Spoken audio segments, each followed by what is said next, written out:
Welcome to Extension Ed Talks. I'm Nora Rhoades, your Kansas State Research and Extension agent in the Post Rock Extension District, and today we are going to focus on conflict management. Conflict happens. It happens everywhere, at home, at work, and everywhere in between. It is truly impossible to remove all conflict from all of our experiences, and this is because we each approach our day-to-day situations with a unique perspective and a varied set of skills and talents. So today, as your Post Rock Extension Family and Youth Development agent, I am going to walk you through some strategies that can help improve the way that you deal with conflict management. So whether that's at home, at work, where you play, where you volunteer, we're going to focus on that conflict. Conflict is a natural occurrence, and it often describes a discrepancy, a difference, a variance, or a clash. Okay, so like I mentioned, conflict, it's unavoidable, it's a part of life, and it truly means that we just have different perspectives and different skills and different talents coming to the table. Conflict also often arises when there's different interests involved, things that we perceive to be important. And so in order to work through conflict, we need to process, what are our differences in perceptions, skills, talents, as well as what we believe to be a high priority. Conflict can be helpful or it can be harmful. It's important to remember that without conflict in our life, we cannot be progressive, we cannot seek to understand something new, to look at something in a new way, and to grow. So conflict is very important in our life, especially when we work through it in a constructive fashion. Conflict can also be very destructive, and it can be very painful, it can be very hurtful, it can be very harmful if not managed correctly. We need to focus on working through conflict in a constructive fashion, whether you're talking about with your family or your workplace or somewhere other environment in your life. We want to focus on constructive conflict so that we can make positive changes, we can be progressive in our lives. It doesn't have to be harmful. So in order to think about our conflict management strategies, we first need to examine how do you approach conflict. So let's think about one situation in your life. Okay, maybe pick a special relationship, a very specific relationship in your life, or your workplace environment, maybe someplace that you volunteer or where you spend a lot of time. Choose one specific environment, and let's think about how you approach conflict. So first, what signs told you that a conflict is present? Okay, were there anything or any triggers that your body was telling you? Maybe your five senses were, giving you some red flags that conflict was in the room. Was there a specific individual that triggered this conflict? Was the environment surrounding you, the culture surrounding you, telling you that there's conflict either, happening right now or soon to happen in the future? And then think about the specific situation that you chose or the specific environment that you chose, and think about how you dealt with that conflict. How do you deal with that conflict? If you're thinking about a past situation or maybe something that you're anticipating, do you yell? Do you kind of avoid it? Do you shut down? Do you kind of go into your shell? Do you sneer at someone? Do you kind of beat around the bush and not bring up what you're truly feeling? What are you doing to deal with this conflict? And be honest with yourself. The next thing you want to do as you evaluate how you presently approach conflict is to think about what resources you use to work through the conflict. So are there specific people in your life that you truly rely on to help you process and work through conflict so that you can work through it in a healthy, constructive fashion? Or are there people that you go to that, kind of traditionally mean that and encourage you to use destructive strategies? Maybe there's a special place that you tend to always go back to deal with the conflict. Maybe that place is healthy, it is safe, it protects your emotions and the ways that you choose to safely express yourself. Or maybe that place tends to be destructive. You know, it's important to think about that. Be honest with yourself, but also be true to yourself as you do this process. So think about what skills you've used. So remember, you're focusing on one situation here. Maybe it's your workplace or your home or where you volunteer. What skills do you use? Maybe you have some communication skills or written skills. Maybe you use technology or you express yourself with a story or through play. You know, what skills are you using as a resource to work through this conflict? Think about this conflict that you're visioning. You know, if you need to close your eyes so you're not distracted as you work through this process, that's okay. Ask yourself, was the conflict helpful or was it harmful? Was it constructive or was it destructive? Okay. Did you become satisfied with the outcome or are you very dissatisfied? If there's still a grudge, you're probably not quite to the satisfied state. So be honest with yourself as you answer. Was the conflict helpful or was it harmful? This is going to lead you into this final evaluation question. What could you change about how you dealt with conflict in the future? So if you approach this situation in the future, what are you going to do to change about how you surround yourself with your resources and how you deal with the situation?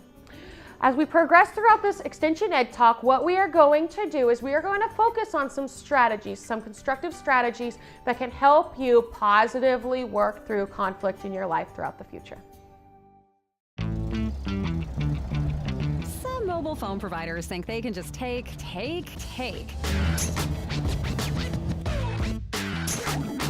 They'll all take an arm and a leg for a new phone. Got it. And look out if you go over your data limit. I didn't see that coming. Unlimited data plans as low as $20 per line. Come into any of our stores for a free, upfront, and honest consultation about your data and wireless needs. Nex-Tech Wireless, the carrier you trust. Your home's exterior is the best defense against harsh weather conditions. With insulated vinyl siding, energy-efficient windows, spray foam insulation, and metal roofing from AquaShield Roofing and Construction, you can protect your home from howling winds and ice-cold temperatures. Don't let Mother Nature interfere with the comfort of your home. Call or visit us online today for a free estimate. AquaShield Roofing and Construction. Our team is dedicated to your complete satisfaction. Come on down to Bees Bargains at Smith Center, Kansas. We got the deals. We have a wide variety of inventory like soap, toiletries, toys, mini fridges, even kitchen tables. Everything is new at Bees Bargains, but it's all half the price. Yes, half price. That isn't just a good deal, that's a great deal. And with new items daily, our inventory is constantly changing. That means new great deals are coming in by the truckload weekly. Bees Bargains at Smith Center. If you can't find a deal here, you can't find one anywhere. Welcome back to Extension Ed Talks. I'm Nora Rhoades, your Kansas State Research and Extension Agent in the Post Rock District. Today we are focusing on conflict management. So as we explore some constructive strategies to deal with conflict in our lives, I really want you to focus on you. Focus on what you can control. Okay, so think about the environments that you can control, think about the skills that you can control, and the way that you communicate. The only way that you can positively change is to change what you can control. You cannot control what other people do, and in many cases what the outside environment does. You can just focus on you and then set a role model for what you can encourage others to adopt if they choose. As we approach our conflict management strategies, we need to recognize an opportunity to communicate. Okay, so let's think about, how do you react to an opportunity to communicate?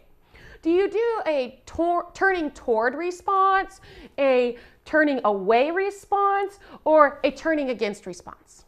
Which one do you think is the most harmful to a relationship or to a situation?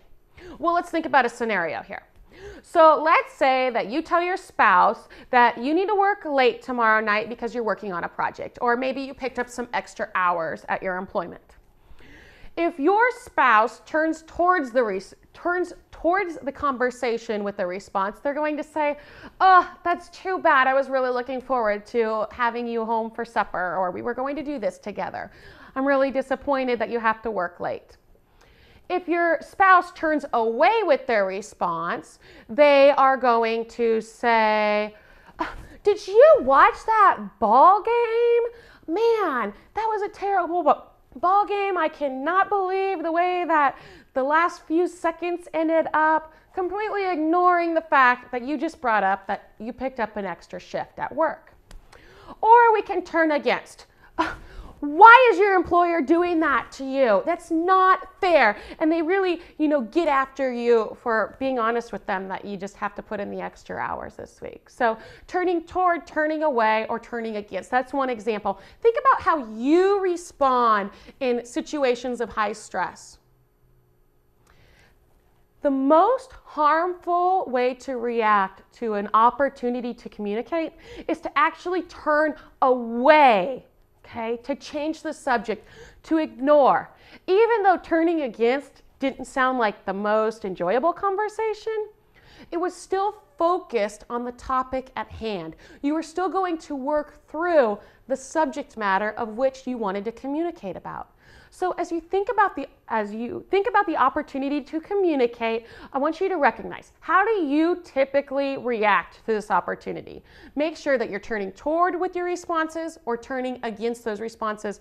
If you continue to turn away and away and away from with your responses, you're going to create a lot more conflict in your life. There is power in positive talk. So think about you. What can you do? What can you control? Think about your tone of voice. You don't want to talk so quiet that no one takes you seriously, but you also don't want to bark at someone and use your teacher voice, if you remember those days. Think about the power of listening. When we listen to someone, we are not listening to think about what we're going to do to respond. That's not the purpose of listening. The purpose of listening is to truly understand someone's unique perspective or their strategy, their solution-focused approach to the situation. The power of timing. Think about the appropriate time and place to bring up certain conversations, but you don't want to put it off so long that you start, bringing out the wrenches when it's time to discuss something, and maybe, we buried those hatchets a while ago. So think about timing. It's also important to think about the power of respect. If you want your perspective and your opinions to be respected, then you need to practice communication strategies, positive talk that respects the other persons involved. There is definitely power in positive talk, especially when we start with something positive before bringing up a problem, okay? So bring up something that, is common. We all know that we enjoy taking one family vacation a year. So when this happens and we drain money in our savings account, I feel like we're not working together to accomplish, our family's goal of going on a vacation, because, we all work hard and we've committed to our X amount of savings per month. And so start with something positive. You all enjoy, you all have so much fun on your vacations. It brings your family closer together. And so when you don't stick to your budget and your saving strategies, I feel this way because there is power in positive talk when we protect our relationships. This means that the way you talked, you realize that the conflict is a hurdle that you have to get through, but the person you're in a relationship with, whether it's at home, it's a spouse, a child, or maybe it's a coworker or a friend, a volunteer or a neighbor, remember that your relationship comes first. That hurdle will be dealt with in one way or another. In order to get over that hurdle, recognize that it's very, very important for us to have 5 positive interactions to 1 negative interaction. So in order for this conflict not to harm our relationship, we have to have more positive interactions in our interactions in our relationship before we approach it with a negative topic. So kind of think about a piggy bank. You put the coins in, and if you have to borrow one coin, the piggy bank still has quite a bit in there. But if you only have one coin in there and you're always pulling it, are you ever really going to need it when you have an emergency, you need to pull the money from that fund? Well, that's similar to your relationship. If you invest positive traits, positive time together, you spend time together, you celebrate life's milestones, and you enjoy each other, you get to know each other, you're going to build a positive relationship. And then when you do have to work through a challenge, a difficulty, you can work through it, you can respect each other's differences, you can find compromise, and you're not going to damage that relationship long term. So really, really think about the power of positive talk, the opportunities to communicate, and so that we can continue to work through these conflicts together. When we return to Extension Ed Talks, we are going to explore 5 rules for constructive conflict. Make a difficult choice an easy one with Cedar View Assisted Living's knowledgeable and caring staff. Your loved one will be professionally taken care of as they transition into their new community. With movies, holiday parties, planned exercises, and games, residents will have opportunities every day to enjoy their time at Cedar View. Multiple room styles are available, ensuring a just right fit for your loved one. Come see Cedar View Assisted Living for yourself next to Sternberg Museum. The care you need, the home you want. Storage Solutions is invested in complete customer satisfaction. You can choose a drive-up unit or a climate-controlled unit. Plus, you can choose from storage units of all sizes to fit your inventory. And that's not all. They'll sign for your packages and deliver and unload them into your unit. Storage Solutions has been named in the top 100 U-Haul dealers 6 times. Rent a pickup, cargo van, or moving truck to keep your goods on the go. Remember, making moving and storing easy is Storage Solutions in Hayes and Victoria. What a girl wants in her home kitchen. Ease of use, flexibility, fun, the latest kitchen design, Frigidaire Professional Real Stainless Steel for fewer finger smudges, a French door refrigerator, convection cooking, a quiet dishwasher. Have the staff at Genuine Appliance in Hayes demonstrate new Frigidaire Professional appliances to find what you want. Genuine Appliance at 1224 East 27th in Hayes. Everything a girl wants. Hi. We're looking for insurance. Oh, let's see who's free. Jerry? When insurance agents work for only one company, Michael! Their options are simply limited. Everybody! But a Trusted Choice independent agent is free to shop many companies for a better deal. Free to do what's right for you. Let us shop for you. Contact Rogers & Associate to learn more. Welcome back to Extension Ed Talks, and today I'm Nora Rhoades, your Kansas State Research and Extension agent focused on conflict management. So we have explored and evaluated how you deal with conflict in your life, and we have also talked about the power of positive talk and recognizing opportunities to have positive communication in your life. Now we are going to discuss 5 rules for constructive conflict from the National Resource Center for Healthy Marriage and Families. There are 5 rules for constructive conflict. The first rule is to do not send destructive messages. So when we're talking about destructive messages, these things can just seep into everyday disagreements. And we want to make sure that our disagreements do not become destructive, because it can really make a simple conflict get over-exaggerated and become something way more consuming than what it needs to be. So criticism. Criticism means that you are right. You're always attacking the situation with the mentality that you are right. You're saying, you always do this or you never do that. You're always trying to convey the idea that you're right, they're wrong, and that's really not usually the case. Defensiveness is another destructive message, and this means that you portray yourself as the victim. So you don't really want to lay blame on another person and, always take the defense. This is not going to help you get through and find a solution-focused answer to your situation. Even though defensiveness is sometimes just our natural instinct, we need to remember to stop, take a deep breath and think so that we can avoid being defensive. Contempt is one of the most toxic ways to communicate throughout a conflict. This means that you are intentionally putting someone down. Maybe you're name calling them stupid, lazy, fat, an idiot. That never makes anyone feel good or that their opinion or perception matter. You can also use contempt through nonverbal messages such as eye rolls, turning your shoulder, not looking someone in the eyes when you're talking to them. Contempt, defensiveness, and criticism, as well as stonewalling, can be conveyed through technology as well as face-to-face communication. Stonewalling means that you just check out. You're like, I don't want to talk about this. It's kind of turning away from the opportunity to communicate through a conflict. And this can also be detrimental to working through and finding a solution that you're both satisfied with.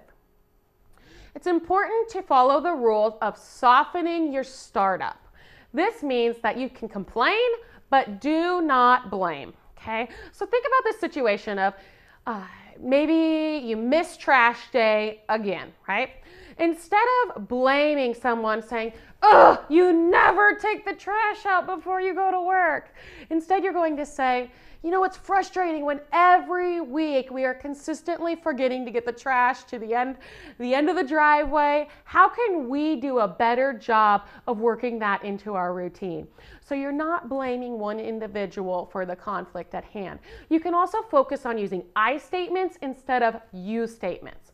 So this means instead of saying, "You are not listening to me," instead you're going to say, "I really don't feel like you're listening to me right now." So you're focusing on you, what you can control. You're keeping the conversation more relaxed, more respectful, and like I said, you're focusing on what you can control throughout that conversation. The third rule for constructive conflict is to soothe yourself and your partner. This means that it is totally okay to stop, to breathe, and to think. We cannot make rational choices if we do not allow oxygen to get into our system and to help our blood flow so that we can utilize all aspects of our brain in order to make positive choices. Oftentimes when conflict arises, we get worked up and we make choices based on our emotions and our fighting, flighting, or fleeing survival skills, and we're not stopping, breathing, and thinking. It's okay to take a timeout. I know many people think timeouts for little kids, but timeouts are for adults too. Okay? The important thing about a timeout is to not just disappear, to not just avoid the situation. If you need a timeout, you just need to communicate and say, "You know what? I'd really like to take a timeout from this conversation for a few minutes to gather myself." And then you need to decide a time and a place where you're going to continue that conversation. We don't want to bottle the conversation up for it to explode 3 months down the road. Just say, "Okay, I'm going to take 10 minutes. I'm going to go for a walk. I'm going to go to the basement to my safe place, and then we're going to meet at the kitchen table." Or, "Hey, I'm going to take a time out, and then we're going to come back to the meeting room to finish this conversation so that we can come up with a solution." Recognize the good. Okay? As we're being solution focused, when we're not focusing on the problem so much, we're focusing on what we can do to improve our situation and improve our satisfaction. Recognize that there is always, always, always something to be thankful for, and good and positive skills and traits and qualities that you can incorporate into these solution focused strategies for improvement. It doesn't matter if you feel like you are down in the dumps, there's nowhere but up to go. At least be thrilled that up is an opportunity of which direction you can go in. The fourth rule for constructive conflict is to compromise. Listen, truly listen to each other. Remember that when you listen, you're seeking to understand. You are not seeking to reply. Okay? Consider each person's opinion and preferences and be willing to compromise. Come up with a solution-focused option that will allow you all to be satisfied, and you don't all have to be the #1 winner. You can just focus on being satisfied and moving forward as a team, as a unit. Rule number 5 for constructive conflict is to accept and forgive. Accept that you can't always be right. You might not always have the best idea, and it's okay to let go and move on and to forgive the situation. Accept your differences. Sometimes we're going to agree to disagree. Forgive when appropriate, but I also want you to know that verbal, emotional, and physical abuse is never part of healthy conflict management. The National Domestic Violence Hotline is available 24/7. You can also contact your Post-Rock Extension District or any Kansas State Research Extension District throughout the state of Kansas if you need help finding resources to deal with conflict in a healthy manner. Thank you for joining me today throughout our Extension Ed Talk focused on conflict management. Like I mentioned, contact your local Kansas State Research and Extension office, either online, by phone, or by dropping into our office in each county across the state of Kansas, and we would be more than happy to help you analyze the conflicting situations in your life and to help you develop healthy conflict management strategies so that you can continue to feel satisfied and successful.